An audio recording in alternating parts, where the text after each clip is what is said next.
छत्तीसगढ़ में भी कड़ाके की सर्दी है। अंबिकापुर, बलरामपुर, दंतेवाड़ा समेत कई जिलों में शीतलहर का कहर देखा जा रहा है। सर्दी के कारण जनजीवन अस्त व्यस्त है। लोग अलाव और गर्म कपड़ों का सहारा ले रहे हैं। कई जिलों में स्कूलों का समय बदला गया है।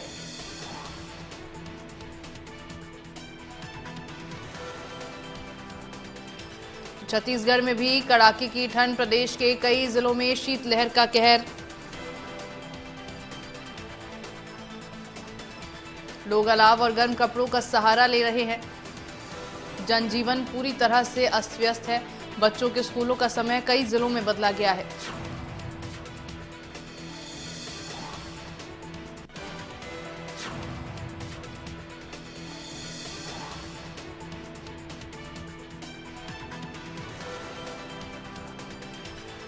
आज बारिश की संभावना भी जताई जा रही है और हवा के साथ आ रही समुद्री नमी का असर बस्तर संभाग में कहीं कहीं पर हल्की बारिश संभव है। और बारिश होगी तो आप अंदाजा लगा सकते हैं कि बस्तर जिले में ठंड को लेकर हालात और ज्यादा बिगड़ जाएंगे, ठंड और ज्यादा बढ़ जाएगी। और खबर पर ज्यादा जानकारी के लिए मेरे साथ संवाददाता राकेश कनौजिया बलरामपुर से जुड़ गए हैं। राकेश, बलरामपुर में मौसम को लेकर क्या कुछ अपडेट है आपके पास?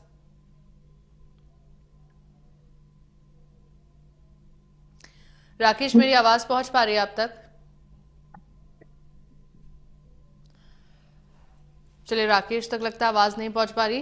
फिर से संपर्क साधने की कोशिश करेंगे उनसे। लेकिन इसी बीच आपको बता दें कि सर्दी के कारण जनजीवन अस्त व्यस्त है। जिस तरह से मध्य प्रदेश में आपने देखा कि हालात ठंड को लेकर बिगड़े हुए हैं, लोगों का जनजीवन अस्त व्यस्त है, उसी तरह से यहाँ पर भी रोजमर्रा का जीवन जो है काफी ज्यादा प्रभावित है लोगों का। छत्तीसगढ़ में भी ठंड को लेकर हालात कुछ इसी तरह के हैं। अंबिकापुर, बलरामपुर, दंतेवाड़ा समेत कई जिलों में शीतलहर का कहर देखा जा रहा है।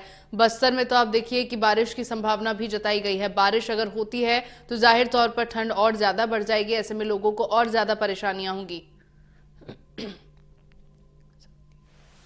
और चलिए, मेरे साथ शक्ति से करण जुड़ गए हैं, उनका रुख कर लेते हैं। करण, शक्ति में मौसम को लेकर क्या अपडेट है आपके पास?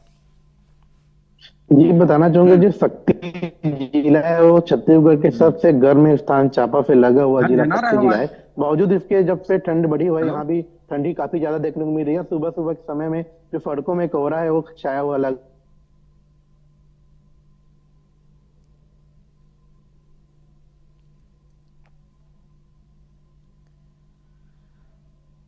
ठीक है करण, बहुत शुक्रिया आपको तमाम जानकारी साझा करने के लिए। तो अंबिकापुर, बलरामपुर, दंतेवाड़ा समेत कई जिले हैं जहां पर शीतलहर का कहर देखा जा रहा है। और लगातार बढ़ती ठंड से लोग खुद को बचाए रखने के लिए तमाम प्रयास कर रहे हैं।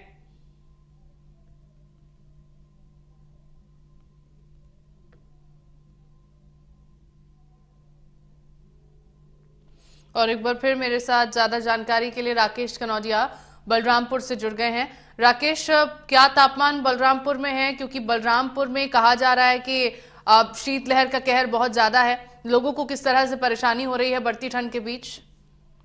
बिल्कुल अंशिका जी, देखिए बलरामपुर जिले में लगातार जो ठंड का सितम है वो जारी है। आप देख रही हैं लगातार यहाँ पे कहा जा सकता है कि बलरामपुर जिले में जो है वो 3.3 है अभी सेल्सियस, और दिन का तापमान वो 18 से 20 रह रहा है। तो कहीं ना कहीं देखा जा सकता है कि जो गांव के जो ग्रामीण हैं वो ठंड से बचने के लिए रात रात में अलाव का सहारा ले रहे हैं और वहीं रात को सो भी जा रहे हैं अलाव के सहारे। तो कहीं ना कहीं देखा जा सकता है कि जो ग्रामीण क्षेत्र है उसमें जो ठंड का प्रकोप बहुत ज्यादा दिखाई दे रहा है। और कहीं ना कहीं देखिए जो मजदूर हैं अपने कामों के लिए नहीं जा पा रहे हैं, वहीं बुजुर्ग जो है अपने घरों में डूब के रह रहे हैं। तो कहीं ना कहीं ये देखा जा सकता है अंशिका जी की जो किसानों के जो सब्जी हैं, जो फसल है, वो कहीं ना कहीं बर्बाद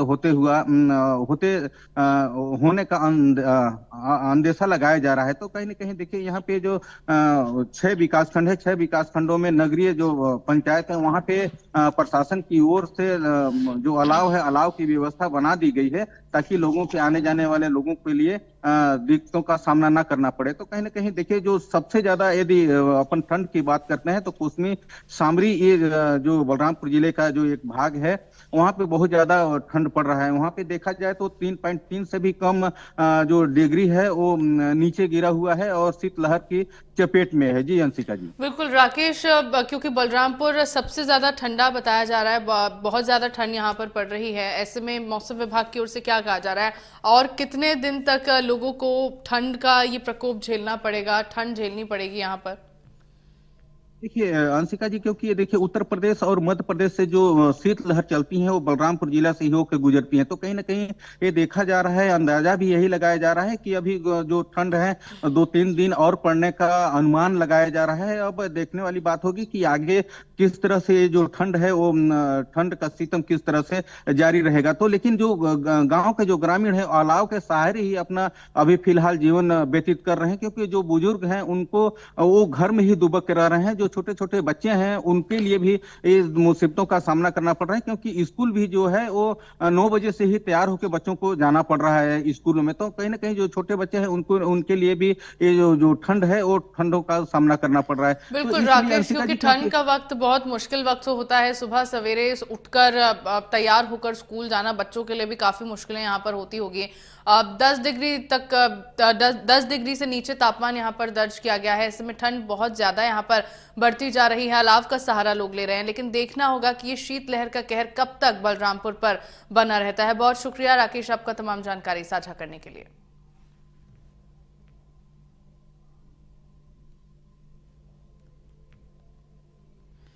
तो छत्तीसगढ़ में इन दिनों उत्तर से आ रही हवा के चलते कड़ाके की ठंड पड़ रही है। रायपुर, सरगुजा और बस्तर संभाग में कई जगहों पर शीतलहर है। मौसम विभाग ने उत्तरी छत्तीसगढ़ के कुछ जिलों में शीतलहर चलने की चेतावनी दी है। सरगुजा संभाग के अनेक जिलों में पाले की स्थिति बनी हुई है। और खबर पर मेरे साथ ज्यादा जानकारी के लिए गौरव सिंह चंदेल रायपुर से जुड़ गए हैं। गौरव, आज रायपुर के क्या हालात हैं, मौसम को लेकर क्या अपडेट?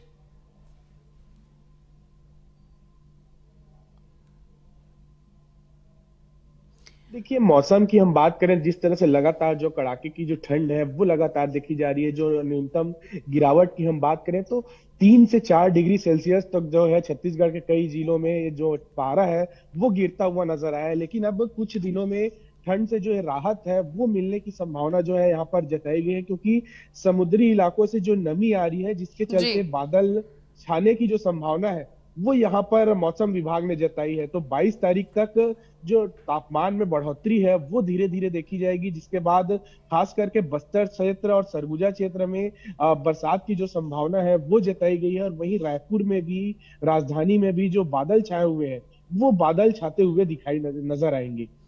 बिल्कुल गौरव, क्योंकि तापमान लगभग 10 डिग्री से नीचे ही दर्ज किया गया है रायपुर का भी, और उसके आसपास के इलाकों का और भी कम दर्ज किया गया है तापमान।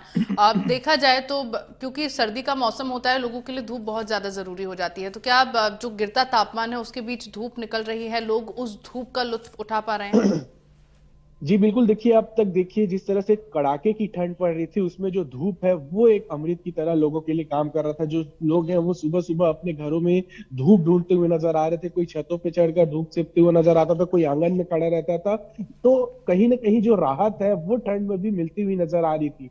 10 बजे तक जो ठंड है, ठंडी हवाएं हैं, उसका असर देखने को मिलता था। उसके बाद धूप का असर जो है देखना शुरू हो जाता था, जिसके चलते ठंड से जो राहत है वो आम लोगों को मिलती थी। लेकिन अब जब समुद्री क्षेत्रों से नमी आएगी तो बादल छाए रहने की जो संभावना है वो यहाँ पर मौसम विभाग जता रही है। तो ऐसे में ठंड तो 1 डिग्री जो पारा है वो भले ही बढ़ जाएगा, लेकिन ठंड में लोगों को राहत नहीं मिलेगी, धूप नहीं मिलेगा। तो कहीं ना कहीं ठंड असर जो है ज्यादा देखने को मिलेगा, खासकर उन लोगों के लिए जो बाहर रहते हैं, जो गरीब लोग हैं, जो स्टेशन के बाहर रहते हैं, पानी पसारी में रहते हैं, चाहे वो किसी भी तरह से एक दूसरों पर आश्रित है, दुकानों पर आश्रित है, तो उनको ठंड के साथ साथ बरसात और बूंदों का भी जो सामना है वो करना पड़ सकता है। बिल्कुल गौरव, उन लोगों के लिए काफी ज्यादा मुश्किल वक्त ही हो जाता है, बच्चे बुजुर्गों के लिए भी काफी ज्यादा मुश्किल वक्त ही रहता है। और उम्मीद यही की जा सकती है कि शीतलहर का कहर जो प्रदेश में देखा जा रहा है वो जल्द से जल्द शांत हो और इतनी ठंड से जो लोगों को गुजरना पड़ रहा है